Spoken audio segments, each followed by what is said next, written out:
Wave. So I should be able to add you.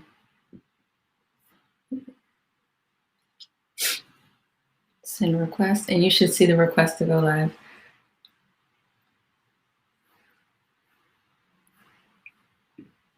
Yay! Okay. I guess I should turn my phone.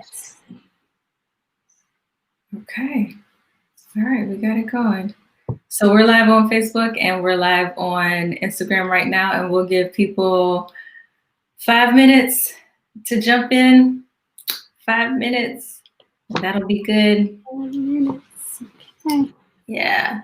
We'll do the interview portion for about 50-ish minutes and then cut it and do bonus feature, just kicking it, talking about life, love, and the pursuit of happiness. Life, love, and the pursuit of happiness. Mm-hmm. Yep. So it'll be good. Let's see if I can get this. Let's see if I can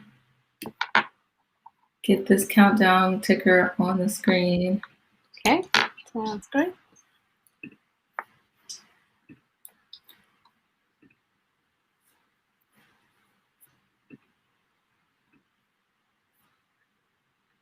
Application window. This one, share. Got it. All right, cool. Cool. So Instagram, you guys don't see the time ticker. We're at 4 minutes and counting. We're gonna kick off this interview. Facebook folks, y'all see the counter. Go ahead and jump in the room, make a comment, say, hey, this is the next episode of Invest Like an Artist. We're excited to be here with Schrendria Robinson. So it's gonna be lit. Go ahead and jump in the room and say hey. Type something in the chat. In the meantime, we're gonna kick it until we're ready to start. So we got about 3.5 minutes, okay. And then we're gonna go ahead and get it started. Got the countdown going for the Facebook crowd, the Instagram folks. Y'all just gonna have to trust me on my word.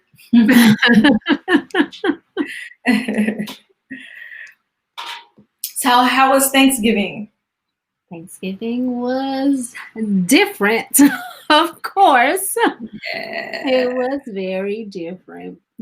First time that it was just the 5 of us. Oh, Not like that's a small number, but it was the first time it was just the small 5 of us as we were trying to play it safe with COVID. Wow. Yep. You know, I have a pretty big family, so it was just my immediate family too. Mm-hmm. So my part of my family, they were getting 20 people together in an Airbnb house, and it was like, yeah, all of y'all are old. Most of y'all are old. Is this a good idea? Yeah, no, it's not. But hey, you know, everybody's good. Everybody's still healthy. We still have Christmas. We still have to contend with, and people still want to get together. So yeah, it's a whole thing. The holidays are different. They're very different, but I think we might. I can't say right now. Sure, my brother might be watching. We may have a repeat of Christmas may look the same, and the way these numbers are going now, it may just be an immediate family thing as well. I get it. Y'all, we're going live with this interview in about 2 minutes. Excited to be here, Schrendria Robinson. So go ahead and jump on, make some comments. We'll answer questions as they come along or save them to the end. So jump on in. I'm going to share this to the Invest Like an Artist Facebook page. If you are not following this page, please go ahead and follow it. Yes. Do you have big plans for Christmas? Christmas, I'm going to my partner's house to meet his family. So we'll be in a whole different state and meeting a different crowd of people, but in small groups, like Yes, that's small good groups. though. That's big. That's Yeah, big. it is big. I'm excited about it. I'm excited about it. Congratulations. Yes, ma'am. I would normally be really nervous about it, but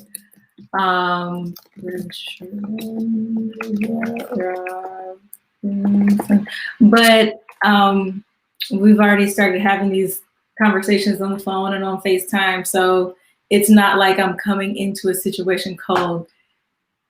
So Right. it should be good.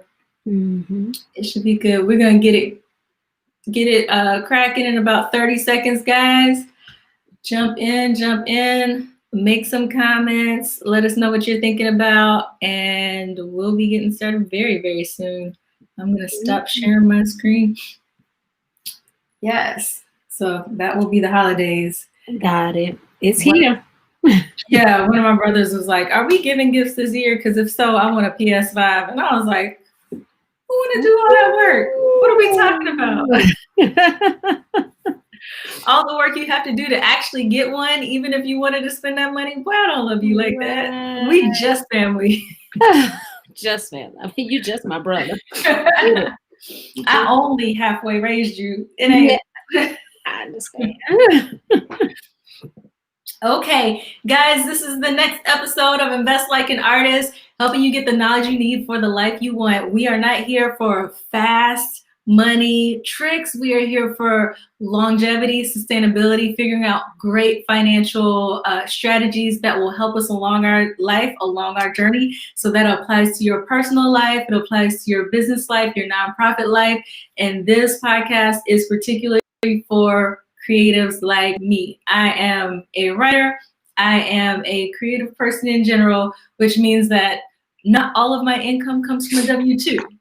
So for people like that who are making money in creative ways, and also people who are building entities like my nonprofit, The Watering Hole, which I built with Moni for Lemons. And I also have another business that I won't mention here, but I've mentioned before in the podcast. Let's get in the room. Let's talk about finances. Let's get some knowledge, and it's going to be great. So today we're here with Schrendria Robinson. So I have to start by giving a shout out to the man who changed my life. The man who changed my life. I'm going to look directly into the Instagram camera to let everybody know what it is. Javertis Burnett. I have to give a shout out to Javertis, because if it wasn't for the Lord dropping him into my life in 2016, I would still be getting 100% of my income from my W-2, my low-paying W-2 job at the time. So, shout out to JB, who is my financial advisor at New York Life. This is not sponsored by them, and I don't want no heat from them, but whole shout out to Javertis Burnett. And then Schrendria is Javertis's sister. So this is how we met. Can you tell everybody about yourself? Well, everyone knows now that I'm Javertis' sister, but first of all, thank you for having me on the show. I count it an honor to be a part of your podcast this evening. So I want to say thank you, Candace, for that. And I am I'm a country girl who grew up in a wood frame house at the dead end of a dirt road. I am from a town called Norwood, Georgia. And I have 3 younger brothers. So I got to play that role with one of my brothers being 10 years younger than I am, kind of that sister mama role, mama, sister mama, however you want to look at it. I love my brothers. We have such a close relationship, and I realize people, aren't always at liberty to say that about their family, but I'm a big family person. When you ask me who I am, I can't talk about who I am without talking about my family. My core, my brothers that I grew up with. And I think it's very ironic now that I have 3 boys who so much remind me of my 3 brothers, and each one of the boys are like each one of my brothers in my opinion. And so I compare each one with a brother. And so that's kind of cool. I'm married to a wonderful dude, Marcus Robinson, who should be somewhere watching. I don't see his comments yet, but we'll talk about that a little bit later. Just a lover of people, a lover of God, have a servant's heart sometimes to a fault, and just always trying to see how best I can serve others, realizing that when I'm serving others, that I'm serving myself. So much more comes back to me. So that's just a little bit about who I am. So I don't know if this is business you want out there, but what I heard from through the grapevine. Uh-oh. Uh-oh. So you said you grew up in a wood frame house, and I do like that you start your story with humble beginnings.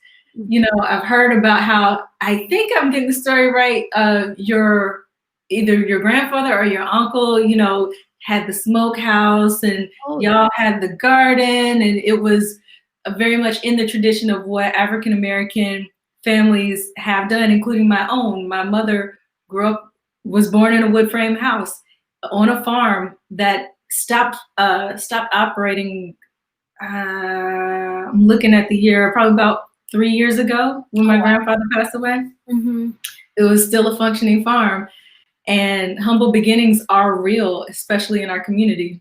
They really are. They really are. And yes, all those pieces are very accurate. You know, there's definitely some more pieces to that story, but all those pieces are very accurate. I come from a family who, you know, we didn't really have much in terms of when it came down to entertainment. So my brothers and I, we were very athletic. And that was a way in our rural towns, unlike today, there weren't a lot of fees and extra expenses associated with playing high school sports. And so we played high school sports year round, not necessarily because we were just that gifted or talented athletically. Well, I wasn't, but we did it because it got us out of the house, and it got us on this thing called exposure. And I think exposure is key. And as we're, you know, talking about art and our artistic background and even our financial background, sometimes, you know, if we only stay at the dead end of that dirt road, we won't have this great education called life. And so I grew up participating in sports year round. And the other thing I had besides sports, although there's another side of my family that's very gifted when it comes to singing, and maybe some of my brothers got that too. I didn't really get that, but my mom made sure we were a part of this thing called Weekly Reader. Do you remember Weekly Reader, Candace? I don't know if you know what Weekly Reader is, but we didn't have a library that was really close to us, and so I learned at an early age that I could go anywhere I wanted to go through the pages of a book. So I loved reading, and then I realized, despite what a high school teacher told me about my writing, I realized that I love writing, and I love writing poetry, and I love just doing that. And so I found so much of my comfort and so much of my joy in writing and writing poetry. In 2012, I didn't publish a poetry book, but I did publish, did my first publication. Hope to be coming out with another one soon, but I published my first book. And I really do enjoy writing, enjoy music, enjoy art, enjoy just all things artistic. And I couldn't get that from that community that I grew up in, but I got that from the pages of a book as a child. Right. And that's part of the Watering Hole's mission. We are located in South Carolina very intentionally, because the arts isn't really, you don't think of the arts and you think South Carolina. You think of the arts and you think New York, LA, maybe Houston, Chicago, definitely. But South Carolina has to be a home for these things, because little girls are growing up here or in Georgia or wherever else, and we also need to be fed.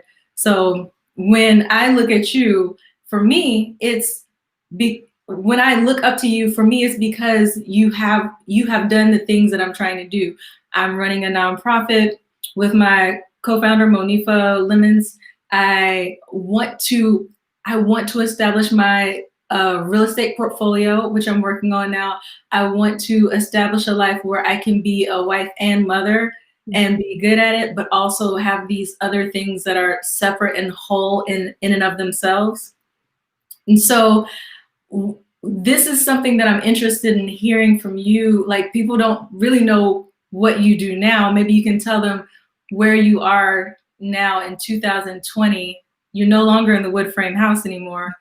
And then we can get more into that conversation. Well, if you ask my husband, he's helped me to realize this. I said it, but I was surprised to hear him say it. And so this is who I am. First, I am the CEO of our home. I am the CEO of our home here in Columbia. I've told you about the people that are in the home, and the fish that are here. So and sometimes it's tending to kids or tending to the fish. I don't know, but I have to tend to those things, and that is very important to me, and more so than anything else. I am also a pastor. And so, some look at that as the CEO of the church, if you will, but I am a pastor for 3 years now. I'm going into my 4th year. Not anything I sought up after, but sometimes we can sit back and we can talk about the problem. And then there comes a time where you have to ask yourself, am I willing to be the solution to the problem? Or am I willing to just talk about the problem? So the whole pastoral role actually came about as saying, okay, let's try to offer ourselves as a solution and not constantly complaining or running from the situation. In 2006, I started a company. I'm the CEO of Clear Vision Seminars and Consulting.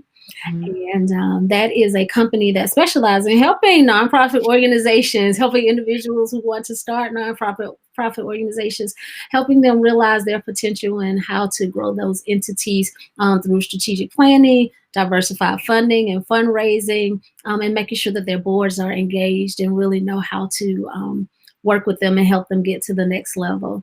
And most recently, so I do with that company, I would go into places, schools, churches, colleges, and other nonprofits. I would do a variety of professional development workshops. But God saw something. When none of us saw COVID, God saw COVID. And so when I think about building a business on going face to face doing seminars, and then COVID happens, it's like, wow, okay, now what? And we'll talk about this a little bit later, but you have to be able to pivot. You have to diversify. And one of the things that happened in 2019, I took on a client that ended up being so much more than a client and ended up morphing into even more. And so now I also serve as the executive director of Killingsworth. And Killingsworth is a home for women in recovery. It's not women in recovery, women in transition. Some of our women are in recovery. Some of them may have been in abusive relationships. Some have behavioral challenges that they're working through, and some may have been homeless. But it is a 16-bed home. And now I find myself giving leadership in that ministry as well. Plus one or two other things that I won't mention right now because I don't want to bore you. But there are, a couple of other things that I offer as CEO of. And he's like, do you realize that maybe God is trying to show you something by putting you as the CEO, all of these things? Essentially, that's what he called out. That may not officially be my title on my business card for these entities, but that's a little bit about what I do. We could go into more detail later, but that's a little bit about what I do. Yes. A long way away from the wood frame house, right? These things are possible. They are doable. And one of the questions I often have is how to do them. You only have, 169 hours in a week? Not including the hours that you're sleeping. I have to go back and do the math. Every year I do the math. That's right. I do too. I've done that before too. So we're close. So it's like, okay, when you take the hours of the week, you subtract the hours that you're sleeping, maybe subtract the hours that you just need to recharge. How many hours do you have left? And once you get to what you have left, how do you use them in the most effective, impactful, and efficient way? And my religion is smart work. I do not believe in hard work. I believe in smart work. So figuring out how to make those hours as impactful as possible and still have time for the things that are actually important, like family, like self, like your spiritual relationship to the divine. All of these things can't be cut out. Health, even. All of those things can't be cut out in order to serve these other interests. Right. You're so right. And you define it as smart work. So for me, part of that smart work is having a team. You have to have a team. And for so long, and I know you have a diverse audience that's watching, but for women of color, we have been taught when it comes to our home, if we get to this place of being married or having children or just having a partner and having children, we've been taught, there's just certain things that you have to do in your home. At least that's how my grandmother taught me.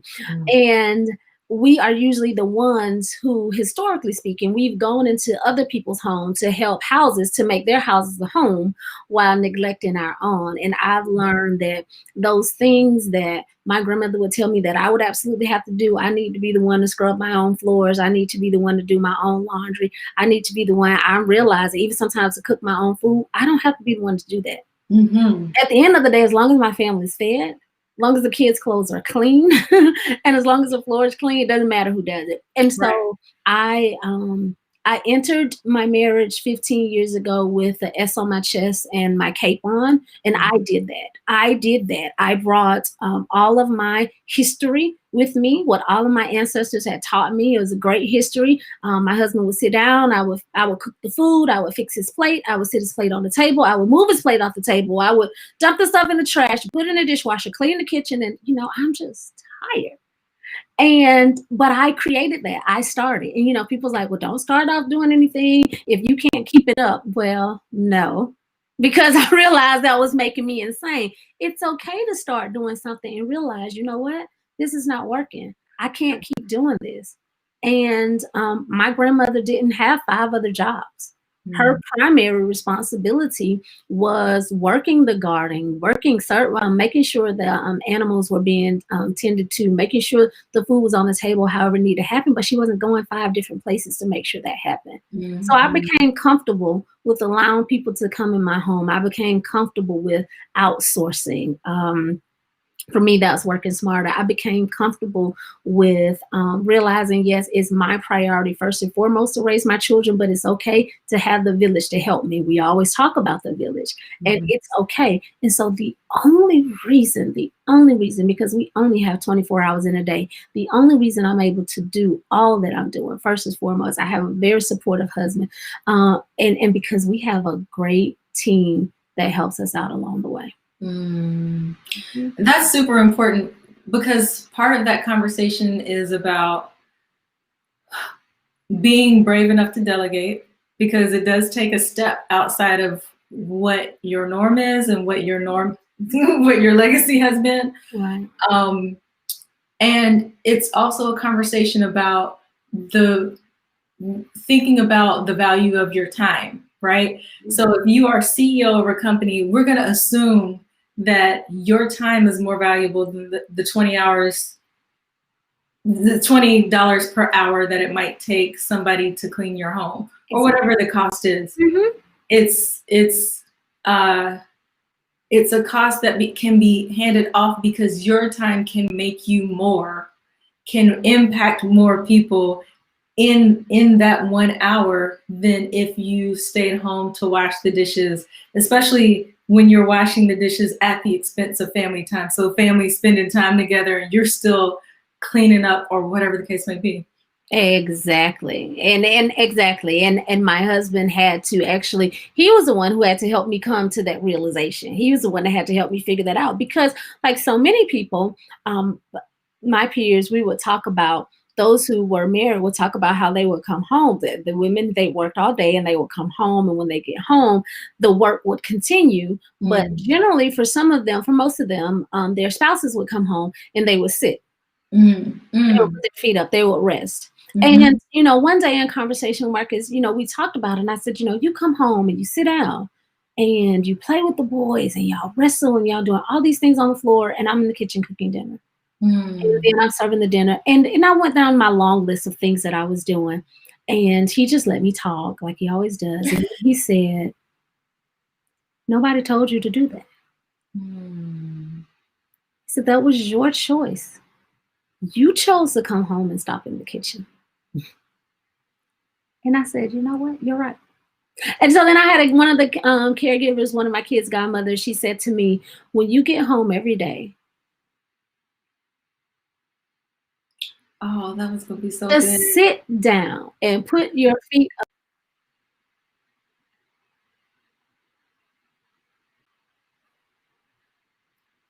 And I wouldn't take those 15 minutes. They said, Mommy, you forgot to take your 15 minutes. You have to take your 15 minutes because they realized that even when I took my 15 minutes, I was better mommy. I was better.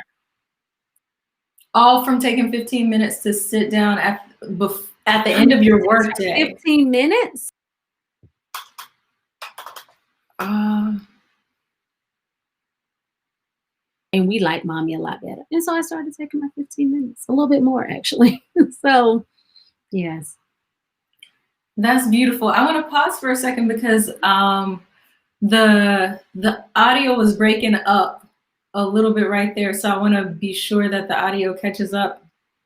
And whenever this gets edited for the podcast, the audio person will cut this little pause out. But can you still hear me? Okay. I can't hear you. That's fine. Okay. All right. Cool. So one of the important things in order to juggle all these things is delegate. So you learned how, as the CEO of your household, to delegate responsibilities out in the household. How did you learn how to do that with Clear Vision or with one of the other entities? It was the same, very similar experiences sometimes. And I want to talk to everyone because who are self-employed, or however you look at it, you contract yourself out, you started a business, however you want to look at this. What I want to share with you is to think about what will happen. What will happen, especially if you're in a service-based industry? What happens if you get sick? What happens if you get sick? And early on, when I started my company in 2006, this was before kids. It was me and Marcus, and I had to think about, though, what happens if I get sick? What happens if I'm trying to grow a family? I want to start a family, but I'm the sole vehicle behind whatever this is that I'm doing. I began to realize that I had to have some parameters, some things set up in place so that everything did not revolve around me. And whether that is, publishing books, whether that is podcasts or other type platforms, videos, webinars that people can buy into, you have to try to think about, how can I duplicate? How can I replicate? How can I do this so that I'm not doing everything? So I used to travel. I remember with one of the first contracts I got, we traveled throughout the state, 5 different locations in 5 days, doing full day grant writing workshops, 8-hour workshops. So it's 8-hour grant writing workshops, 5 days a week. I was exhausted at the end of that tour. I was exhausted. And I thought the next year, what we did? We did webinars. We recorded it. I did one take and we followed up with live segments. Nice. And I realized that was just so much better. The other thing that I did, and I know I'm saying a lot, so y'all just keep watching it over and over, keep listening over and over and over again to the podcast. Like, make sure you subscribe so you can go back and listen.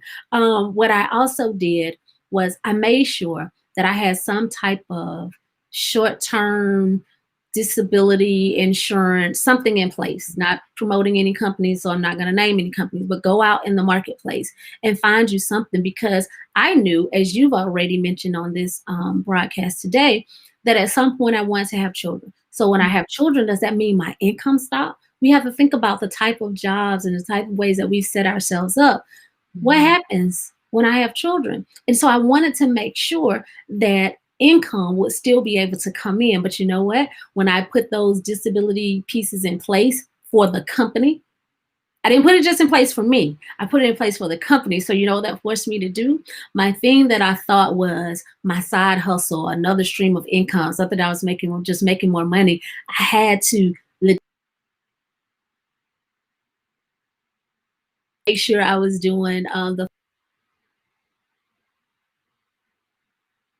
all count, so that it would mean something when I needed to step out from the business.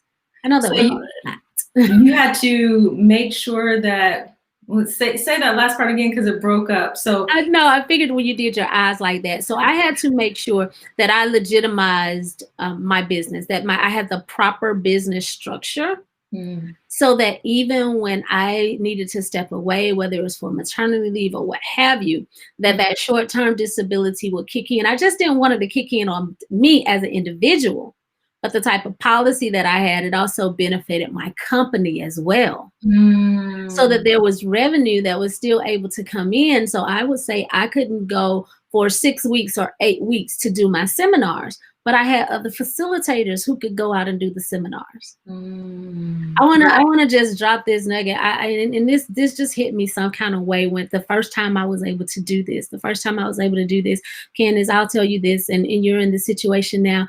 You know, I love going to the bank. I love signing the back of my checks. Even if we do mobile deposits, we have to sign or write on the back of our check. But there was something so gratifying about getting to the place where I could sign the front of the check. Get into the place and having other women of color, other African American females that would, you know, I would get excited about the revenue that I would bring in a year. But when I could see that I would pay out over 100,000, you know, starting as that girl who lived at the dead end of the dirt road, and now you look and you're putting your statements together, and it's like you're paying over $100,000 a year to different people. There was just something for me personally. I started off by saying I'm a giver, I'm a servant. To be able to sign the front of the check, I really like that place. That's so beautiful. One thing when my dad would ask me when I was little, like what I wanted to be and and I would just, he never liked my answers, right? I mean, a teacher, a poet, and he would be like, no. A lawyer, he'd be like, no, you'll be the judge. You're not gonna be the teacher, you'll be the dean. You're not gonna be the poet, you're gonna be the press. And it's like, Dad, hold up, chill. Like, what are you? Of course, I didn't talk to him like this, but he ended up saying that the intent was to grow up and be someone who gives jobs, not someone who goes to get a job. Yes. And so even in this testimony, you are impacting the households of several different people just by providing that stability, that financial stability. It's a wonderful thing. It's a powerful thing, and it's empowering. Yes, it really is. It really is. And it doesn't take much to get to that place. It really doesn't. So as people are watching, you have to start thinking about that. There will be people who say, well, I don't want that much responsibility. I used to think that way too. I don't want to have employees working for me.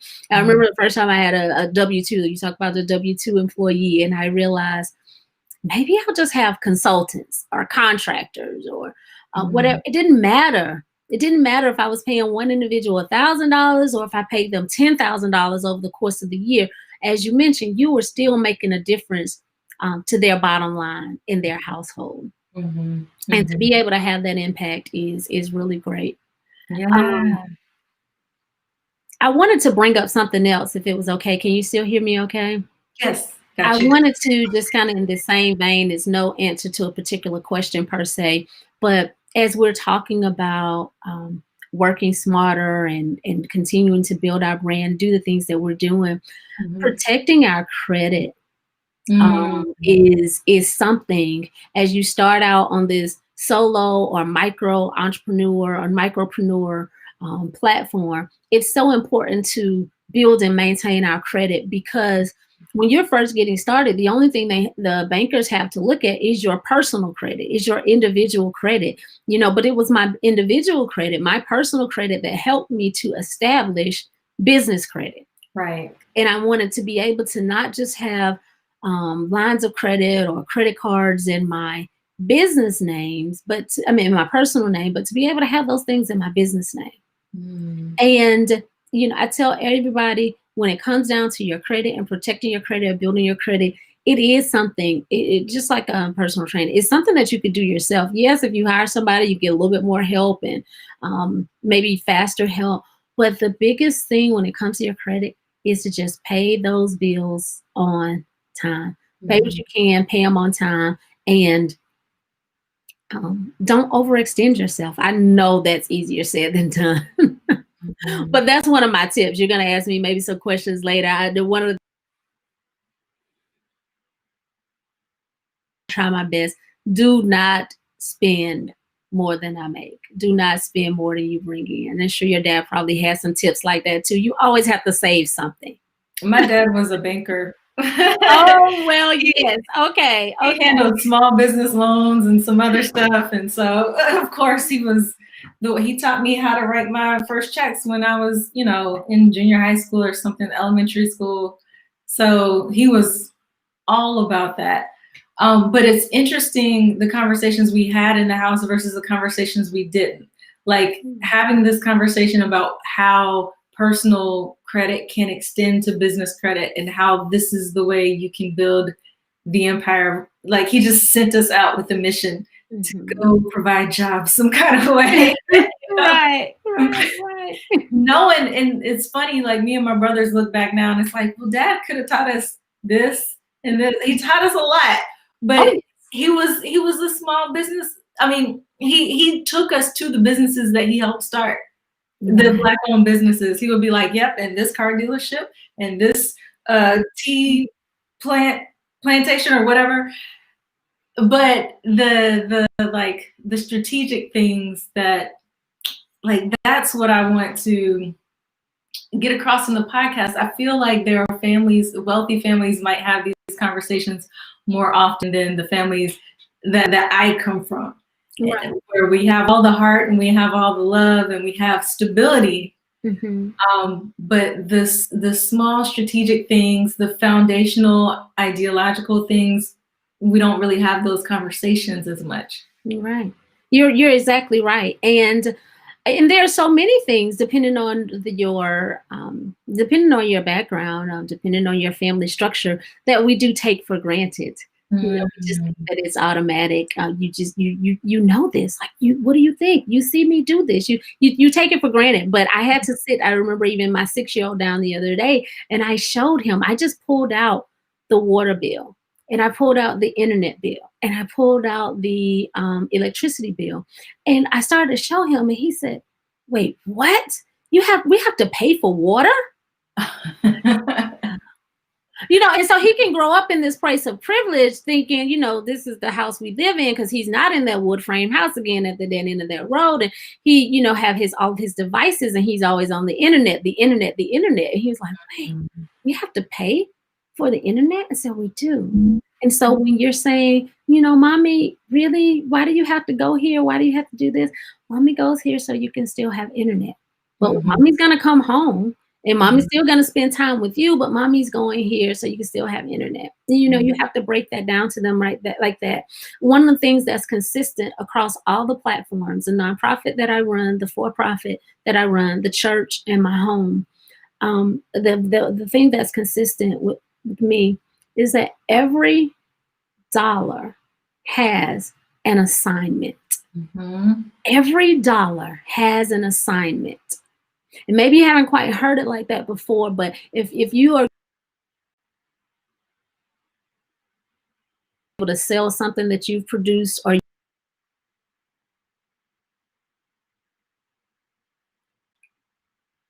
how you can assign every dollar. Let's run it back. So every dollar has an assignment. We lost your audio for a second. Oh, I'm so sorry. Every dollar has an assignment. So whether you're doing a show tonight, whether you're selling a product or a service, whatever you're paid, ask yourself, what's the assignment for each dollar that I'm giving? I don't care if it's $20, $200, or $2,000. What's the assignment for every dollar? For me, okay, I'm going to take 10% and it's going to my tithe. It's going to my church. I'm going to take 10% and it's definitely going somewhere to my savings. Even when it comes down to my business and when it comes down to churches, I want to be able to establish business savings. When I first started my company, I have a client, I make $2,000. That's not just my $2,000 to go do whatever I want to with. I have to sow it back into the business. I have to put aside money for business development, but I also have to give and help others. People are so used to churches asking for tithes, asking for gifts, but I try to talk to my congregation and let them know we are the gift as well. So we need to tithe. We tied to our community. Some people call it outreach. But that number needs to be reflected to 10%, close to 10%. If I'm asking you for 10%, then I need to give that back out to the community. That's my philosophy. That's how I look at it. Because I feel like the more I give, the more it's going to come back to me. But I give out of my overflow. Right. And not out of my necessity. If I can't afford it, I cannot. That's a big one. We give out of our overflow. And so many of us in culture and community, when we're so accustomed to helping people, a lot of our nonprofits, we're so accustomed to helping, but we don't really have it right now to do it. If we can't, we just can't. No is a complete sentence. It's a complete sentence. It's a complete thought. It's a complete idea. It's a command. It's a mandate. It's a giving out of your overflow versus your need, right? Is the difference between, especially when it comes to business, especially when it comes to any your personal financial foundations bleed into your business financial foundation. So it's all the same at the end of the day because it's based on your ideological foundations. And if you are giving out of your need, then eventually you will not have what you need long-term for your kids, for yourself, whatever. Eventually you'll hit the point where you have overgiven, whether it's with your business or not. And I see businesses, especially businesses that are started with the heart, that go under because they want to give from the heart. And they're not thinking about the business fundamentals that will keep this initiative alive. Exactly. We can't continue to do that. We have to change our methodology. We have to use that heart to go out and ask for more funders, ask for more donations, ask people to be sponsors. But we cannot, and it's a cliche and it's overused sometimes, but we cannot give from an empty well. It's still so very true and so appropriate for this conversation. We cannot give from an empty well. That means us individually, yes, but as our organizations, our nonprofit organizations, our churches, we cannot give from what we do not have. And so we have to continue to seek investors and have people to continue to sow into what we're doing. And that happens because of relationships. You know, people do things, people say yes because of relationships. They really do. And people give to who they like. They give to who they know. Absolutely. So we have to, what I've found in the business world, in the nonprofit, we have to spend just as much time working on our business as we do working in our business. That makes sense, right? Absolutely. Yeah. So many times we get in there and it's like I own the pie shop and I'm just getting in here and I'm just baking pies. But at some point I have to pause and I have to get the word out and I have to build relationships. I have to talk to the bankers like your dad, just talk to those investors. I have to talk to other people so that they will then see the good work that I'm doing. If I'm in the kitchen all day making the pies, no one knows who I am or what I'm doing. So I have to come from behind that scene sometimes. And that brings us back to the act of delegation. It's so important. When you are doing a labor of love, sometimes you feel like nobody else can do that job better than you. But here's what I know for sure. My labor of love might be the watering hole existing, right? The watering hole poetry organization needs to exist. That's part of my labor of love. But who posts to social media? I'm not good at that. It does not need to be me. Who designs the graphics? I can do it. I can do it. I'm not good at it though. It doesn't need to be me. I need to be able to step away from those kind of day-to-day jobs, look down on top of the business, be able to see 5 years out and make a strategic plan to go in that direction. But it's hard to do if you are always the one baking your own pies. That's right. And so the transition from starting the pie shop, being a sole proprietor with no employees, to having the first strategically chosen employee, the strategically chosen position. How was that transition for you? What was it like? How did you make this decision? How did you know you were ready? When I decided I wanted to get out of the kitchen. Okay. That's how I knew I was ready. I wanted to stop making the pies. I knew I was ready. Once I hired the first person, what I realized was that I quickly realized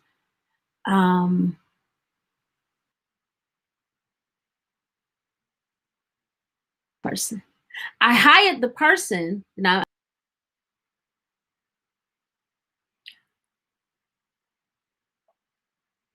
we're going to pause for a second and make sure the sound catches back up. It's still breaking up a little bit. Let's pause a little bit longer. And so the last sentence that we heard you say is, when I hired the first person, I realized I didn't have a good plan in place. Oh, okay. Yeah, I didn't have a good plan in place. But I thought, but this is what I'm supposed to do. I'm supposed to hire someone. Mm-hmm. But I needed to have a plan in place prior to hiring that person, other than the fact that I needed help. Right. So I hired the person, and then after the person got there, I gave them a list. These are the things I want you to do. And because the person was just so great, I didn't have enough for them to do. Oh, that's a good problem to have. But now I'm thinking, I'm wasting money. Oh, okay. Because you're here 40 hours a week. Mm-hmm, mm-hmm. And it became more laborious for me to come up with things for you to do. And it was a position in such that there was room for creativity. It wasn't, here's a to-do list. Mm-hmm. She had to go out and build and create and do things. So there was room even for her to do things that were not on the script, if you will, but it still wasn't enough. It wasn't enough. And so what I realized, though, it didn't seem like it was at the time, but it was. And this is going to be important for us with our businesses. You have to realize the season and the ebbs and flows in your business. When is the high time? When is the low time? Like that farmer, you're going to need more hands in the field at a particular time of the year than you may need in December, per se, depending on what your crop is. Mm-hmm. And I realized at the time that I hired, leading into this, it was a busy time, but by the time I hired, it was during one of my low times. Right.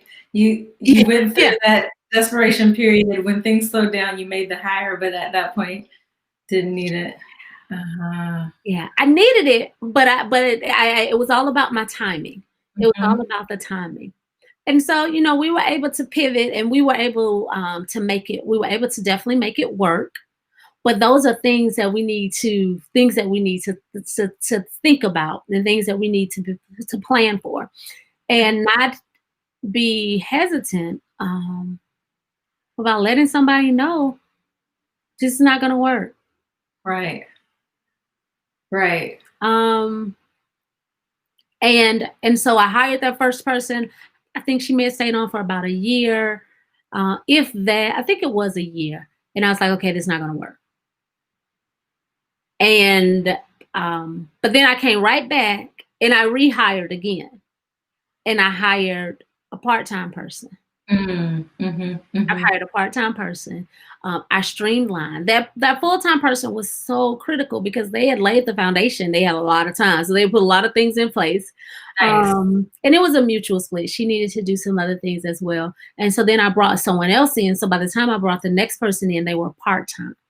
And then after I brought the part-time person in, I realized then the beauty of outsourcing, as opposed to looking to bring necessarily more part-time or even a full-time person. Let's just see if I can hire and contract with a webmaster. hire Mm. a contract with a social media or a finance person. Luckily, my brother, I just used him as cheap labor. And I was like, okay, I'm not hiring a bookkeeper. You're doing all the bookkeeping. This is for all the days I helped you when you were in college. That's right. And so, you get someone and say, okay, this is your role. And I didn't try to hire somebody to fill all of those roles, but I began to outsource because, like I said earlier, I wanted to set the business up properly so that I could reap the benefits later on when I knew that I wouldn't physically be in place. Mm-hmm. Mm-hmm. Nice. Yes. Oh, okay. So that's interesting. Like our strategy for the nonprofit has been hiring for small jobs, Mm-hmm. giving little tester jobs and then expanding the job as it goes on. Exactly. So we're working our way along. We're working our way along on this path. And of course, it's the goal to eventually have the full-time staff that's always churning things out. But it takes steps to get to that point. It does. And one thing that I learned is along the way is if that person, whoever you hire, can participate in bringing in the revenue for their position. Some would call it commission, but not totally, but participate in that a little bit, whether it's even by referrals or just something that they do. Is there some type of strategic way that we can figure out how you can participate in helping to bring in some of the revenue and offer incentives for that? It can make it both beneficial. It can make it beneficial for both individuals, Yes. for both that individual and for the company. But whatever you're doing, as we're growing, as we grow these entities, even as I look at the different contracts that I have, whether it's a church, whether it's a business, whatever you're doing, treat it like a business and not like a side hustle. Mm-hmm. Treat it like a business.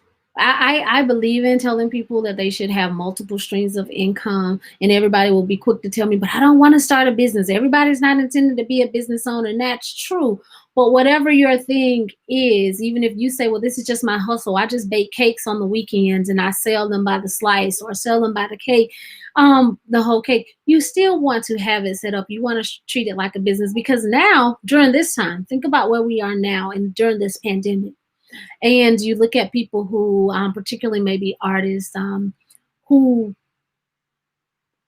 want to be able to qualify for a lot of the resources that are out there, but we can't figure out now how to put all this stuff together. How do I put together all of this paperwork? How do I do this? I haven't been able to document this. I was just going here and there and singing, and someone would pay me, or go here and do spoken word and someone would give me money for this. But now people aren't doing that. And you're telling me I can qualify for funds that are over here, but I really can't. You can't prove your income. Because I can't prove it. Yeah. So I would tell people, even though I'm following my passion and we're doing these things, and I love going here and speaking or singing or doing whatever, playing an instrument, we have to be able to track it. We really need to be able to, because I think there was so much left on the table that artists, independent contractors from various sectors could have benefited from, but they just couldn't figure out that paperwork because they couldn't produce the trail. Oh, and I even know people who didn't apply for any funding just because they, I don't know, scared of certain opportunities, unfamiliar with it is a better way. And so just there's so many things out there, especially if you establish yourself as not saying you incorporate yourself as a business, but if you establish yourself as a business, your financials, your CV, your all these things that you use to prove that you're a business, then it's much easier. Right. Just holding on to some of those, payments, just how people pay me. Like you said, you don't have to go through the formal process if that's not where you are, but there has to be a track record.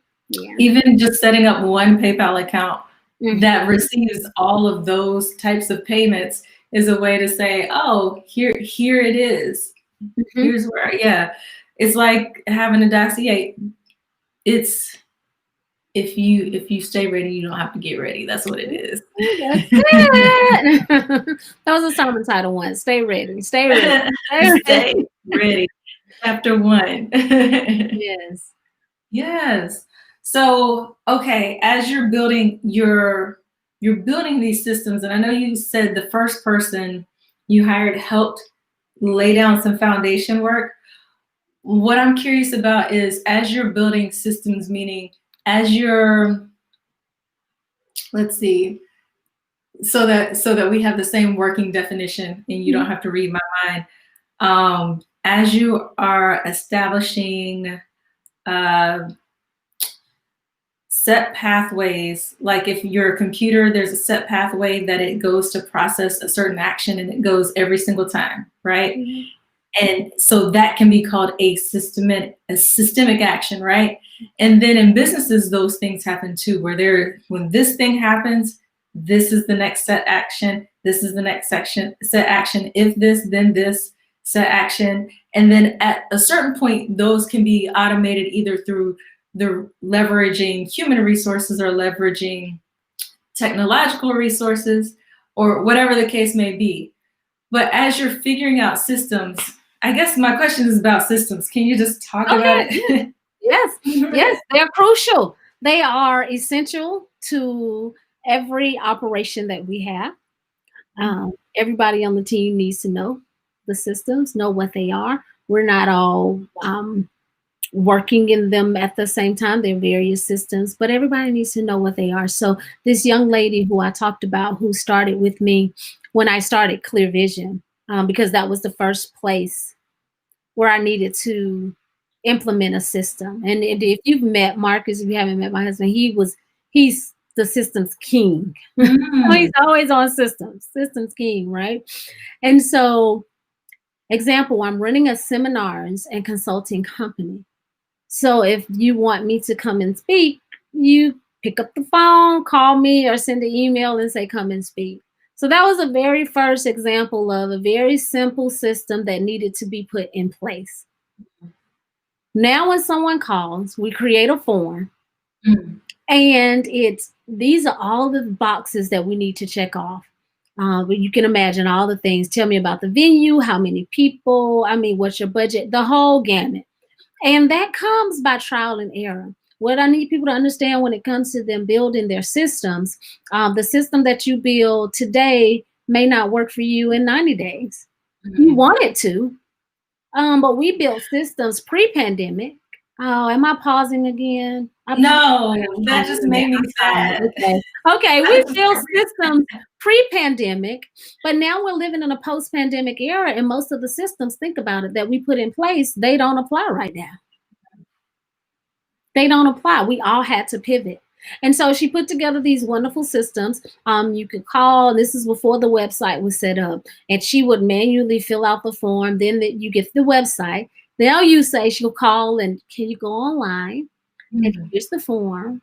And this is what you need to fill out. And then we'll get back with you and let you know if we're available.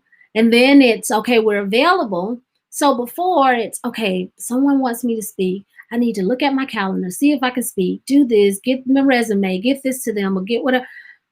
Can't do all that. How do we make this easier? How do we make this efficient?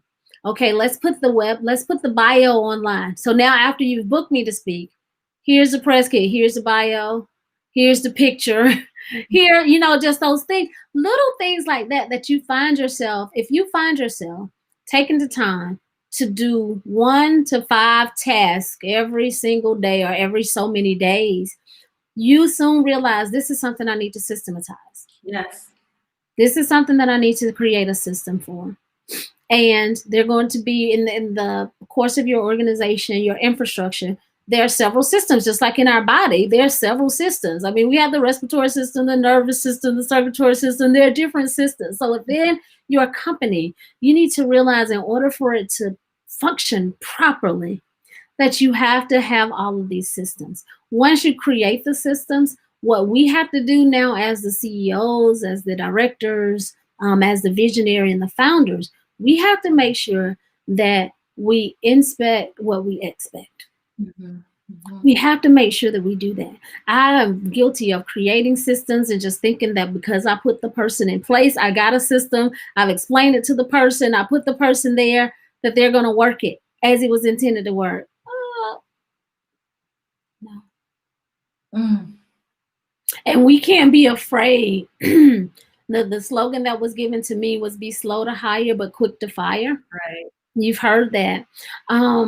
If we find that someone consistently disrespects the system, because there will be some that you bring on the team who will think, well, you know, it can be better this way. And it's not to say that it can't be, but this system didn't just develop overnight. If you've had something in place and it's been proven by others, you know, this does work if you just work it. Yeah. Then you can't come in on your second day of the job and say, you know, maybe we should do it this way. Well, no, maybe you're not the right person for the job. Imitate before you innovate. Yes, maybe you're not the right person for the job. My husband is one of the many hats. You think I wear many hats. One of the things that another family business that we own is a temporary staffing agency. And it's something that his father started several years ago when he was I think a college student.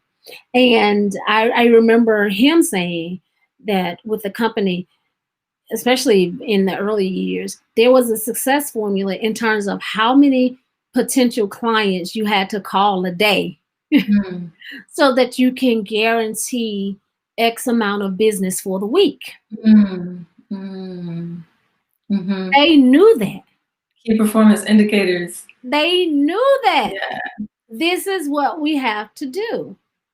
That was a part of their system. And so you can say yes and do all these right things in the interview because you just need a job. But then get there and realize, wait, I don't want to make 70 phone calls in a day. This is antiquated. I don't want to do this. And I mean, we're talking years ago, but still, they knew that it worked. They had 8 offices throughout the state to prove that it worked. Wow. That's so there awesome. wasn't someone who could say that, you know, this doesn't work. This was a part of their system. So you either, you know, decide I'm going to be a part of the team or I'm not going to be a part of the team. But you talked about working smart early. If you don't have systems in place, you're not working smarter. You're definitely working harder. Yeah. And even the fact that they knew the number that they needed to hit on a weekly basis tells me that they were, you said you something akin to, if you don't measure it, you can't improve it. Yeah. Expect what you expect, right? So they're clearly keeping track of this number. That's something that they were revisiting. And as soon as you define the goal in a measurable way, it makes it easier for people to achieve, employees to achieve, or whoever tasks are delegated to, and easier for you to assess, because you're not asking them to go be successful. You're asking them to make 70 calls over the course of these 7 days or whatever it is. Yes. It's very easy to assess whether or not they did that thing. And then you can get into more integral assessment strategies like listening to tester phone calls or whatever the case may be. And that's a completely different thing. But just the basic of being able to connect your success with certain measurable actions. I know if I apply for 10 grants, I'm going to get 7 grants. That means I need to apply for 10 that pay out this amount, that fit our strategic mission in these ways, and whatever the case may be. Exactly. And there's so many things now. People don't even realize their performance is being measured, or that I'm actually looking at the outcomes or figuring out how I can assess the outcomes.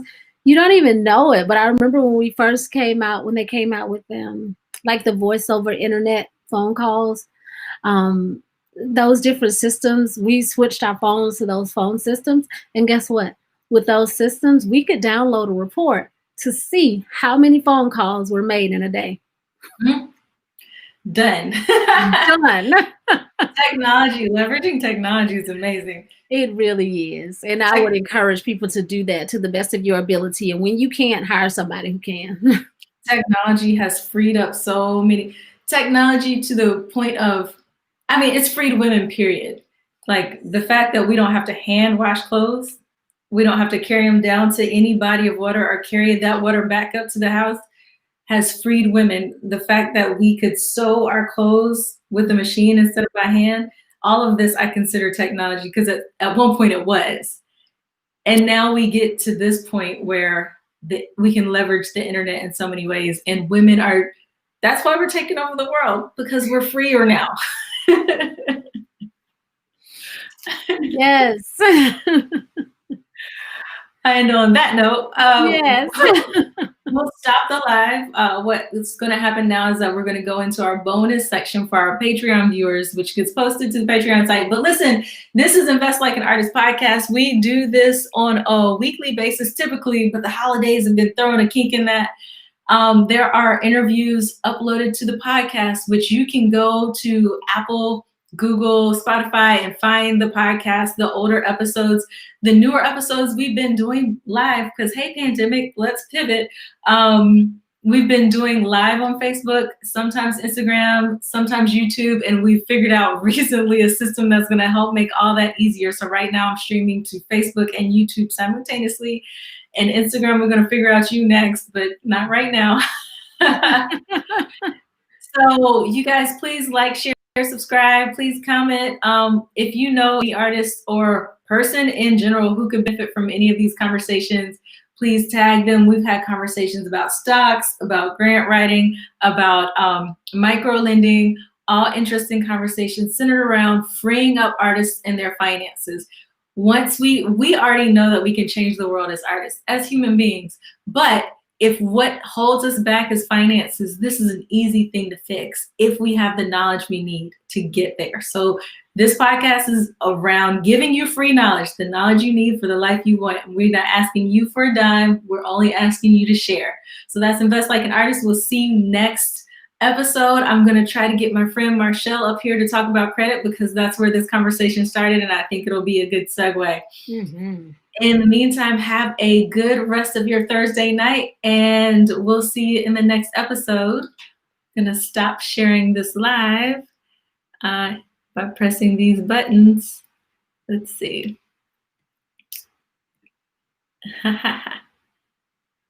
Okay. My people on Instagram.